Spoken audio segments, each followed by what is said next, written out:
Chapter 6. The Breaking Point. The council chamber trembled under the weight of anger and fear. Kael stood at the centre, towering, silent, his golden eyes burning with defiance.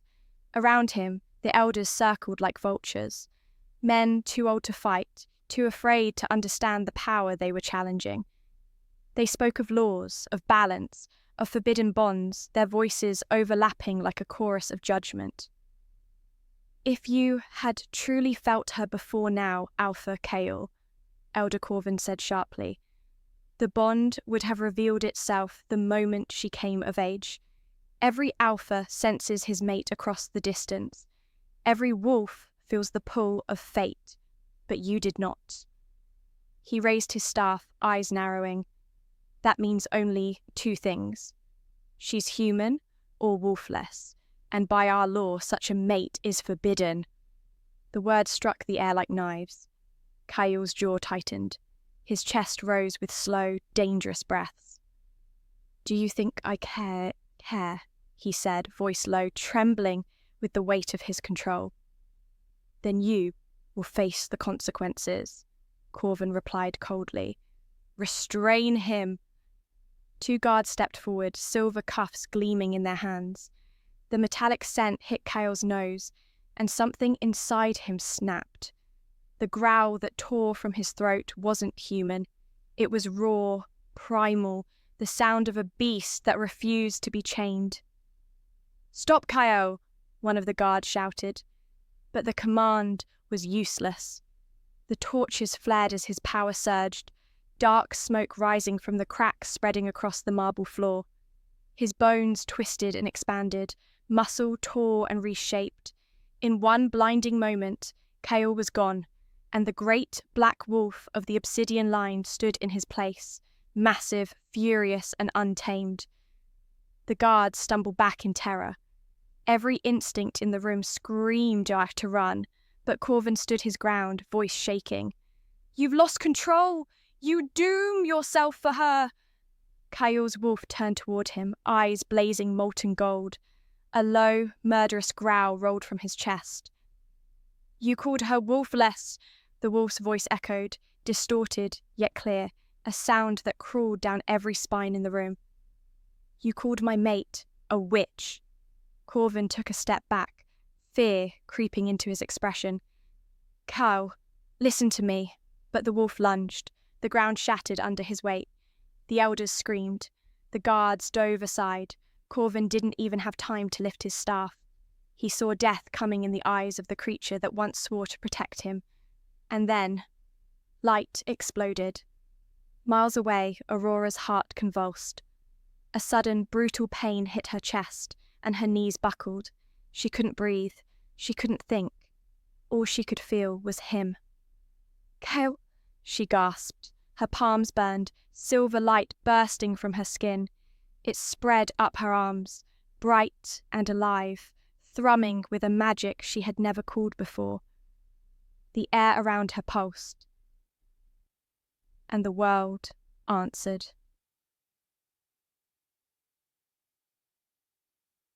In the council chamber, the light ripped through the darkness like divine fire. Kael's wolf froze mid-strike, the air shaking around him. The shockwave flung the guards backward. The walls cracked. Every torch blew out at once. The glow came from nowhere, and everywhere. And then came her voice. "Kael." It wasn't a scream. It was command. It was bond. Everything inside him, every drop of rage, every fragment of violence stopped. His massive frame trembled, claws still inches from Corvin's throat. The golden rage in his eyes dimmed, replaced by stillness. He turned his head slowly toward the sound. The voice called again, soft this time, trembling. "Kael, stop." And he did.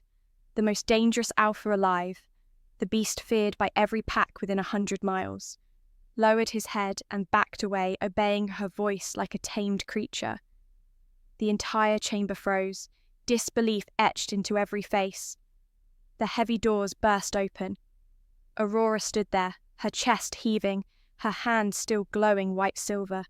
Her hair spilled around her face, her eyes shining like moonlight incarnate.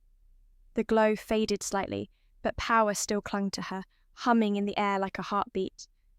Kael's wolf turned fully toward her, tail low, ears forward. He didn't snarl, he didn't move. He listened. Slowly, she stepped closer. Each step echoed through the silent chamber. When she reached him, she sank to her knees, her hands trembling as they met his fur, warm, coarse, and soaked with the heat of his fury.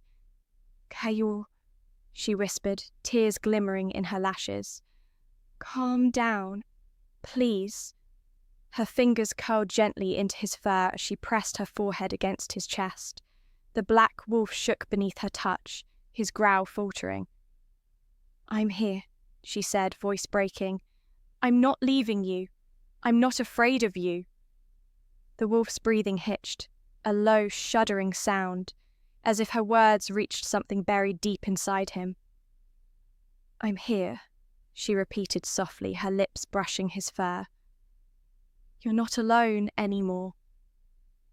Then she kissed his head, just between his eyes, and wrapped her arms around him tightly. And just like that, the great black wolf stilled. His claws retracted, his eyes dimmed back to gold, his body trembled, then began to shift. Bones cracked, fur receded, breath turned human. In seconds, Kael was kneeling before her, bare, sweat slicking his skin, chest heaving with the effort of returning to himself. Steam curled off his skin, his pulse wild beneath her hands. Aurora lifted her head slowly, eyes meeting his. He looked at her as though she were light itself. "You stopped me," he whispered hoarsely. "No one has ever stopped me." Aurora shook her head faintly, brushing a hand over his cheek. "No, you were stopped yourself, because you knew I was here." He exhaled, a sound halfway between relief and surrender. His hand rose, trembling, to cup her face. "You're everything they said could never exist." Shut.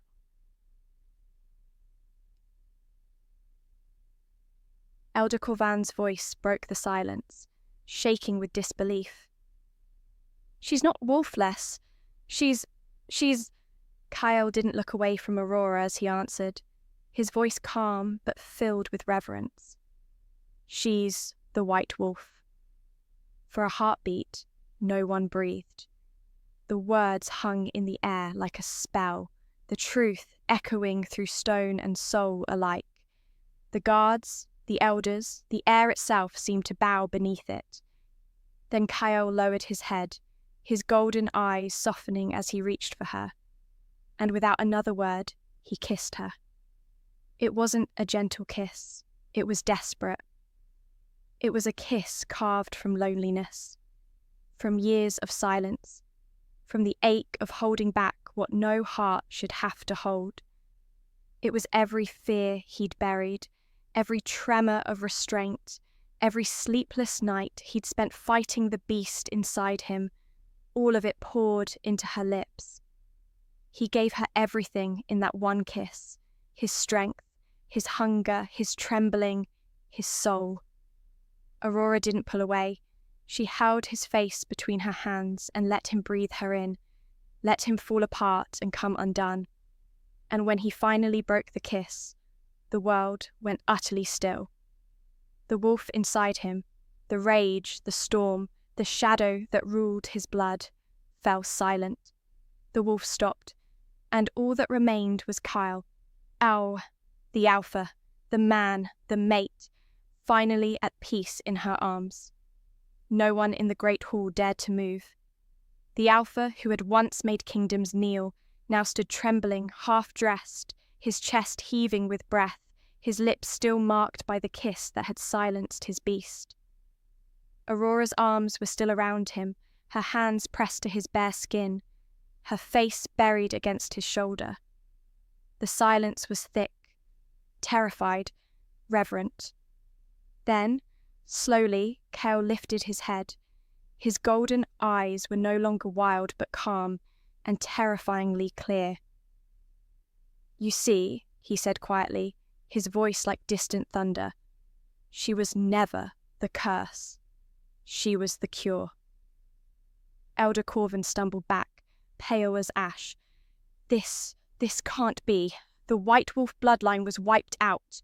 The goddess decreed nothing, Kael snapped, his tone sharp enough to cut stone. Men did, men who feared what they couldn't control. His hand found Aurora's, and even in the ruin of that hall in shattered glass, cracked stone, the scent of burnt air, there was serenity in the way he held her, as if touching her anchored him to sanity. Aurora looked up at him, her voice trembling. "Kael, they'll come for you." He smiled faintly, brushing a strand of hair from her face. "Let them try." Outside the castle, a storm had begun to gather, clouds swirling black and silver above the mountain peaks, the air thick with the scent of rain and lightning. The elders whispered among themselves.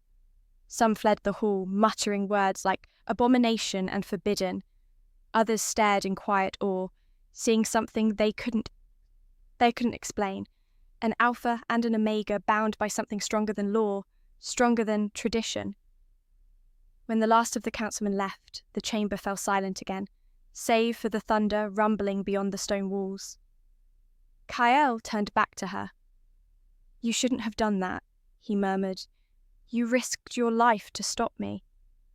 Aurora shook her head. "I didn't think, I just couldn't watch you lose yourself." His gaze softened, tracing the faint glow that still shimmered around her hands. "You didn't just stop me, Aurora. You commanded me. My wolf, he obeyed you." Her lips parted. "I didn't mean to..." He stepped closer, his voice low, intimate. "You did, and it saved me." He touched her cheek, thumb tracing a slow circle there, his eyes searching hers. "You are my anchor, my peace." "Absolutely." Her heart stuttered at his words. "And you are my chaos." Something broke inside him then. All the restraint, all the fear, all the years of holding himself back. Kael's breath caught, chest heaving with the force of everything he'd tried to bury. He didn't wait for permission. He simply pulled her flush against him and kissed her. The world vanished. The kiss was raw need, a collision of longing and relief. His hands threaded into her hair, cradling her head as if she was the only anchor in a storm. He drank in her gasp, deepening the kiss, tasting the sweet spark of her surrender. There was nothing gentle about it, yet he moved with a reverence that made every touch feel holy. His body trembled, holding himself back even as his hands roamed, tracing her jaw, her throat, her shoulders, as if memorizing each detail. She met him with equal hunger, her fingers clutching at his shirt, then slipping beneath to feel the heat of his skin. She explored the planes of his back, mapping muscle and sinew, her touch both claiming and comforting. Her light pressed into his darkness, chasing away shadows with every caress, every fevered whisper against his lips. He traced her spine, slow and sure, until she arched into him, her breath catching on a moan. He kissed along her jaw, down her neck, savouring the shiver he drew from her. His hand slipped lower, urging her ever closer, until there was nothing between them but shared heat and aching need. When his lips left hers, he hovered a breath away, his voice rough and possessive against her skin. "Mine." "Absolutely. Here's how you can intensify the intimacy and show the claiming/mark scene seamlessly building from your highlighted passage. I'll keep the tone evocative, emotional, and sensual, focusing on physical and emotional connection." Her heart stuttered at his words. "And you are my chaos." Something broke inside him then, all the restraint, all the fear, all the years of holding himself back. Kael's breath caught, and before either could speak again, He pulled her close and kissed her. The world vanished. It wasn't gentle. It wasn't violent. It was real. Every heartbeat, every tremor of need and love that had been waiting for this single moment. His touch was reverent, as if he was learning her through memory, through soul. She answered with equal fire, her hands finding his face, her light threading into his darkness until neither could tell where one ended and the other began. When his lips left hers, his voice was barely a growl against her skin. Mine. She shivered at the promise, and before she could reply, he swept her up into his arms, carrying her down the corridor and into the shadows of his chamber. There, in the soft hush of night, he laid her down as if she was something precious, his hands worshipping every line and curve, his lips mapping devotion across her skin. He touched her as if memorizing a prayer, slow and unhurried, each caress meant to unravel her completely. She felt the strength beneath his gentleness, the power in those hands, the danger in his body, restrained only by love. He kissed away every doubt, every fear, until only need remained. When at last he claimed her, his body pressed to hers and their souls entwined. She felt his darkness shelter her, his shadow curling protectively around her light. The pleasure he drew from her was patient and deep, until she sobbed his name, and in that moment his teeth grazed the soft hollow of her neck. The bite was exquisite, pleasure and pain colliding as he marked her, his power imprinting on her skin. But the mark that bloomed wasn't the ordinary twin punctures of his kind. It shimmered, silver-lit, shaped like moonlight traced in fire. She pulled him to her, and with trembling hands she pressed her lips to the crook of his neck, claiming him in turn. Power surged, the pleasure near blinding, and where he should have borne only the fang's wounds, instead 2 wolves howled at a crescent moon, the mark glowing bright as a tattoo beneath his skin. They stilled, breathless. Every wolf knew that symbol. None had ever seen it on living flesh. Fate itself had written their bond. Something rare, eternal. Not just mates, something more. Outside, thunder cracked as the storm finally broke, and in each other's arms, they weathered it together. When the light dimmed, Kael held her close, his forehead resting against hers. "You bear my soul," he murmured, "and you bear mine," she breathed. Outside, thunder rolled, the storm beginning to break. Inside, silence and warmth, the calm after centuries of waiting.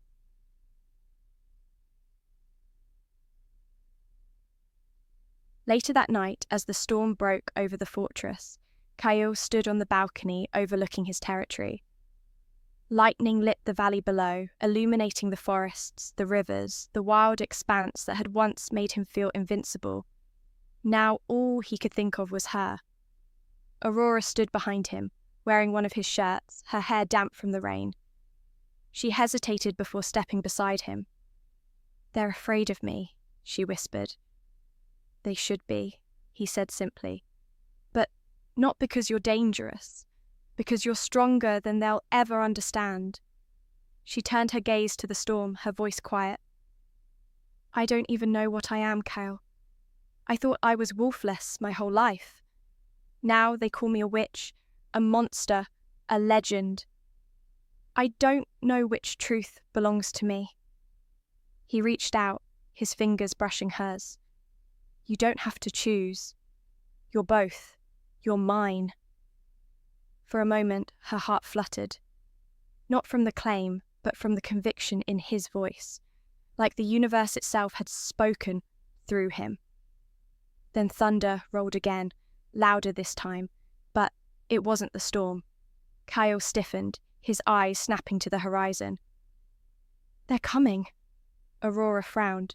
"Who?" "The Council's hunters," he said grimly. "Silver-armored. They'll come to cleanse what they think is unholy." Her pulse quickened. "Then we should run." Kael shook his head. "No. I've been running from my curse all my life. Not anymore.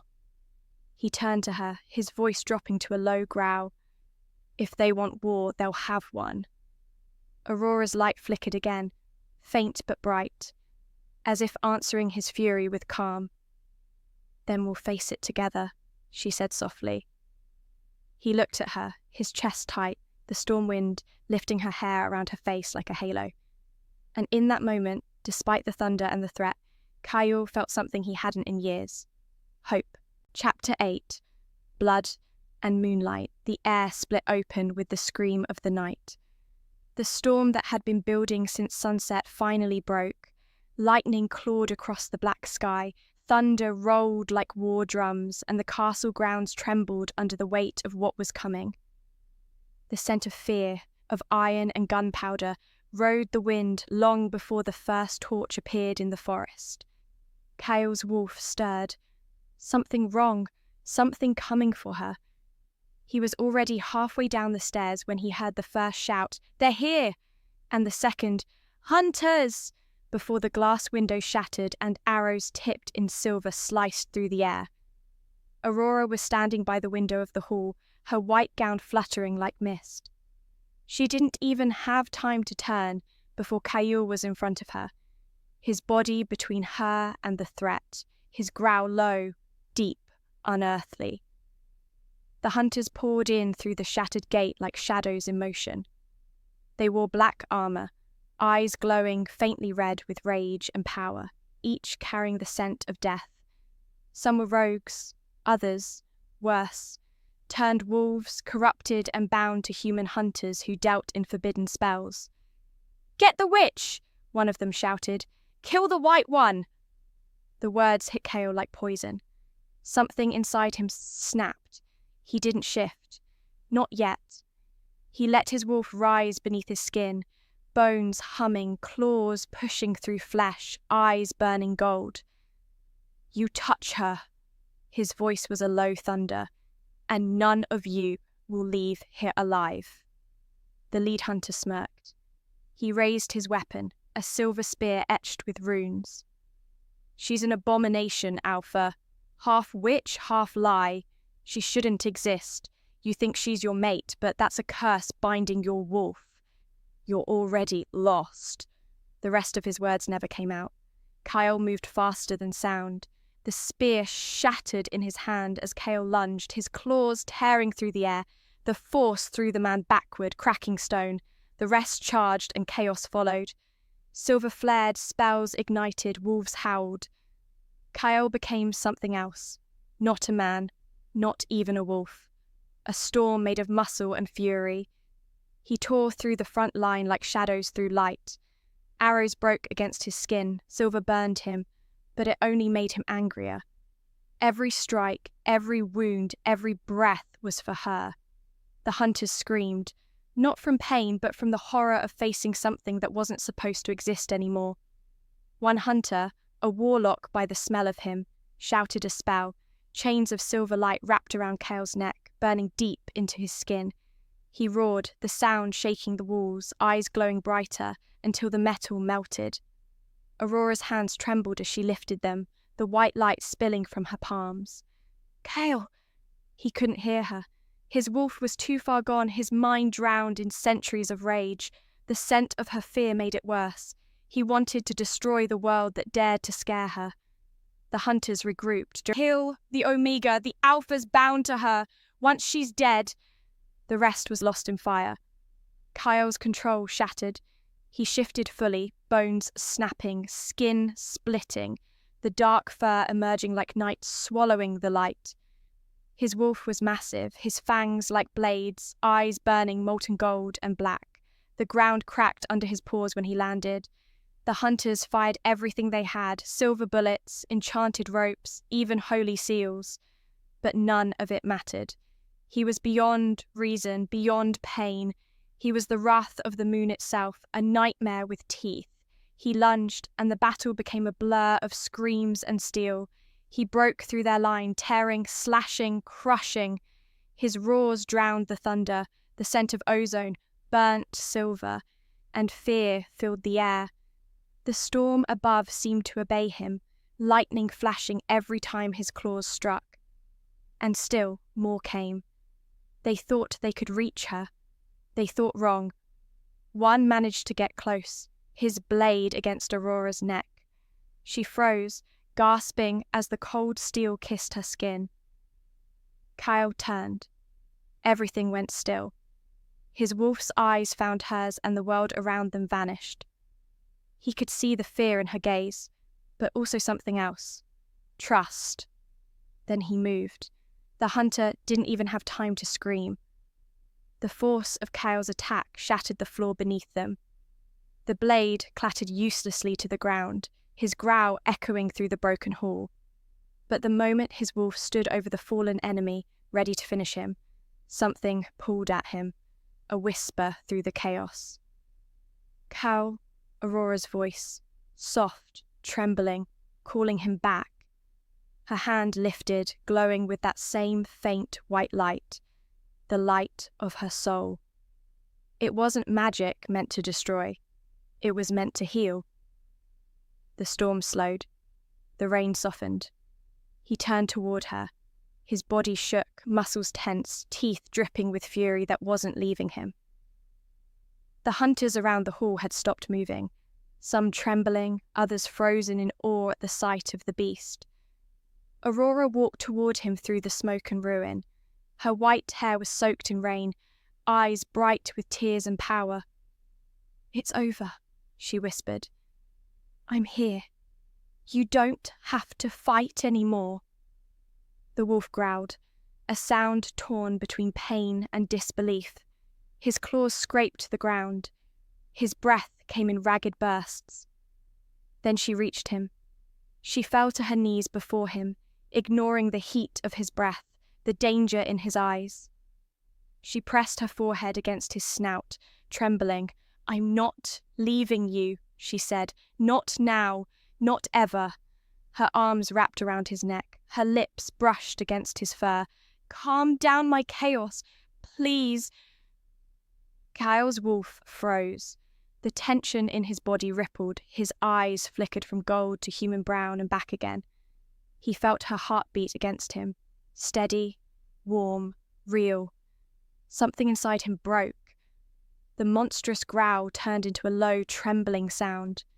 His claws retracted slowly, his massive frame shrinking as bone shifted and fur receded. When the storm finally stilled, Kael was human again, on his knees before her, chest heaving, sweat glistening against his skin. She held him as he gasped for breath, the scent of rain and fire still thick around them. "Breathe," she whispered, cupping his face. "You came back." Kael's hand trembled as he touched her cheek. "I almost lost myself." "You didn't," she said softly, smiling through tears. "You came back to me." He leaned forward, his forehead resting against hers, his breath unsteady. "You're my light, Aurora, my storm, my salvation." And when he kissed her, soft at first, then desperate, it wasn't the kiss of a monster, it was the kiss of a man who had finally found something stronger than his darkness. Chapter 9. The Aftermath of Silence. The storm had passed, but silence was heavier than thunder. The castle courtyard lay in ruin. Stones split, air still humming with the echo of ancient power. The torches burned low, flickering against the broken walls and the fallen bodies of hunters who would never rise again. The scent of ash, rain, and magic lingered thick in the air. Kael stood at the center of it, bare-chested, blood streaking his skin, steam rising from his body as though the storm itself still lived inside him. Around him, no one dared to speak. His warriors, his own pack, stood back, fear and awe warring in their eyes. No one had ever seen an alpha lose control like that and return. No one had ever seen a wolfless Omega tame the beast that even the moon itself feared. Aurora knelt beside him, her hands trembling as she brushed back his hair, her white dress soaked in blood and rain. The light in her palms had faded, but its memory still glowed faintly in the air, like a ghost of the power that had saved them all. "Kael," she whispered, touching his cheek. It's over. His eyes opened slowly, gold still burning faintly behind the human brown. He looked at her like he was seeing her for the first time, not as something fragile, but as something divine. I nearly lost you, he murmured. His voice was rough, quiet. You didn't, she said, her voice shaking but steady. You found me instead. Behind them, the pack murmured, too afraid to step closer, too confused to know what to do. The elders had arrived, their robes soaked and torn from the rain, saying, their faces pale. Corwin stepped forward, knees unsteady, the tremor of fear visible in his hands. He opened his mouth, and for a moment it seemed like he might speak the tired words of law and curse that had chained them for generations. Instead, Kael cut him off with a look that froze the air. Callian, Corwin began, voice shaking. I saw. Kael's eyes were like flint. He didn't let the elder finish. You were the one who called them, Kael said, each word a blade. You were the one who sent hunters into my lands and into the night where my people slept. You put every woman and pup in this pack in danger for your own fear. You sacrificed our lives to feed your beliefs. You sent men to kill her, and you didn't care who bled on your altar. Corwin's face went ashen. He took a step back, trying to find footing on the shards of his own lies. That's not, he stammered. Kael didn't raise his voice. He didn't need to. He walked toward the elder with the slow, inevitable step of an alpha who carried authority like armor. The hall seemed to contract around him, the noise of murmurs sucking into the sound of his boots. When he reached Corwin, he stepped in close enough that no one else could interrupt. There was no rage in Kael now, only cold, terrible purpose. He let his presence descend like a physical weight. The dominance he wielded was not violence for its own sake. It was the power of command, of pack law, and the unbending right of an alpha to punish treachery. Corwin's knees went weak. His hands scrabbled at the air, as if to find a support that didn't exist. He fell to them, as though pulled by an invisible current. He looked up at Kael with the pleading of a man who had finally seen the consequence of his treachery. By the order of this pack, Kael intoned, voice steady and absolute, you have betrayed your own people. You have brought death to our gate. You have endangered your alpha's mate and your children. The punishment for the betrayal of the pack is death. There was no theatrics. Kael reached for the elder with a controlled motion, and the hall heard a single, sickening snap, the end of the betrayal. Corwin's body slumped, his life ended by the swift, unshowy hand of the alpha, who would not allow traitors to stand. A hush fell like a curtain. Some warriors swallowed audibly, others simply stared as if a new law had been carved into the stones by their leader's hand. Even the other elders' faces registered an ugly, stunned mix of fear and relief. Kaelin, the elder who had once argued for understanding, stepped forward now, meeting Kael's eyes without flinch. He bowed once, slow and sincere. I believe you, he said, voice hoarse. You saved us. The punishment is just. The rest of the council, stunned into silence, did not argue. The sacrificial lie that had nearly cost them everything had been torn away. The pack watched as Kael turned from the fallen man and took Aurora's hand, his touch gentle despite the hardness of what he had done. He turned to Aurora again, his expression softer now. You need rest, she nodded weakly. And you need to breathe. He almost smiled at that, the corner of his lips twitching despite the exhaustion. Only if you stay beside me. The pack watched in silence as he lifted her into his arms. The night seemed to part around them, the air itself quieter in their presence. They didn't walk as Alpha and Omega, but as something older, something written before the laws were ever made. The moment they disappeared down the hall, whispers began. Some called it a miracle, others an omen, but none could deny that the bond between them had changed everything. The chamber was dim when they entered, lit only by the faint light of the moon spilling through the broken window. Kael laid her gently on the bed, sitting beside her. His hand brushed over her neck where his mark glowed faintly silver. "Does it hurt?" he asked quietly. She shook her head. "It feels warm, like you're still holding me." He exhaled slowly, his hand moving to his own neck, tracing the mirrored mark.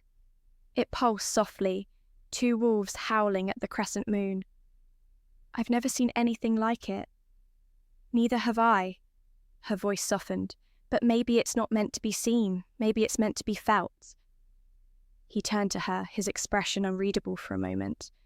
Then he leaned forward, pressing his forehead against hers. "I felt it the moment I saw you. The silence, the calm, the light that refused to leave me alone."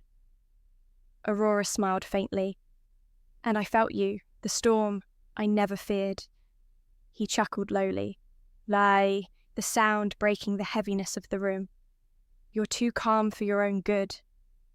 And you're too dangerous for yours." They sat there, wrapped in the quiet that followed chaos. The storm outside faded completely, replaced by the rhythm of their breathing. But beneath the peace, both of them could feel it, the world shifting. The bond between them wasn't hidden anymore. Every pack, every elder, every power beyond the borders would soon know. Aurora reached for his hand, lacing her fingers with his. "They'll come again."